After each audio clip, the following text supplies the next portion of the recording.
14 তাৰিখে দিনৰ 11 বজাত প্ৰধানমন্ত্ৰী নৰেন্দ্ৰ মোদী ডাঙৰীয়া মঙলদৈলৈকে আহিব। আপোনালোক সকলোৱে জানে তেখেতে মঙলদৈত দৰং মেডিকেল কলেজৰ আধাৰশিলা স্থাপন কৰিব। দৰং মেডিকেল কলেজৰ লগতে দৰঙত এখন GNM স্কুল আৰু এখন নাৰ্ছিং কলেজো প্ৰতিষ্ঠা কৰা হ'ব আৰু এই গোটেই প্ৰকল্পটোত প্ৰায় 567 কোটি টকা খৰচ কৰা হ'ব। ইয়াৰ সমান্তৰালভাৱে নাৰেংগী কুৰুৱাৰ মাজত যিখন প্ৰস্তাৱিত দলং, সেই দলঙৰো আধাৰশিলা প্ৰধানমন্ত্ৰী ডাঙৰীয়াই স্থাপন কৰিব।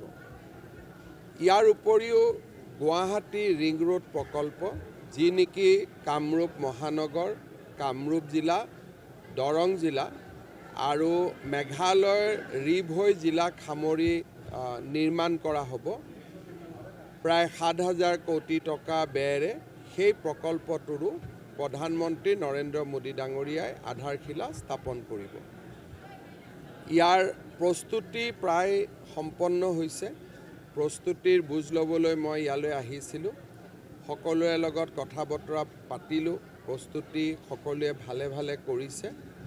মই ভাবোঁ যে ৰাইজৰ সহযোগিতাত আমি প্ৰধানমন্ত্ৰী ডাঙৰীয়াই ইমান ডাঙৰ প্ৰকল্প আমাৰ অসমক দিব, তেখেতক নিশ্চয় আমি কৃতজ্ঞতা আৰু ধন্যবাদ জনাম।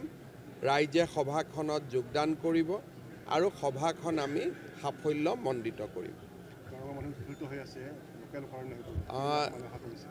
মই ইয়াতে কেই লাখৰ কাৰণে কেপাচিটি নাই।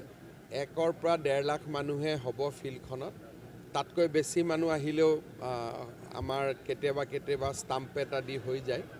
গতিকে আমি এটা যোগাৰ কৰিছোঁ যে দৰং বা কামৰূপৰ পৰা কিমানখিনি মানুহ আহিব।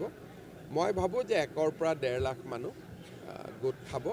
তাতকৈ বেছি মানুহক স্থান দিব পৰা আমাৰ ইয়াত জাগাও নাই আৰু যিহেতু ইয়াতে মেডিকেল কলেজো হ'ব, গতিকে সেইকাৰণে যিমানখিনি মাটি আমি ফ্ৰী কৰিব পাৰিছোঁ, সিমানখিনি মাটিত যিমান ৰাইজ ধৰিব পাৰিব, সিমানখিনি ৰাইজ নিশ্চয় আহিব।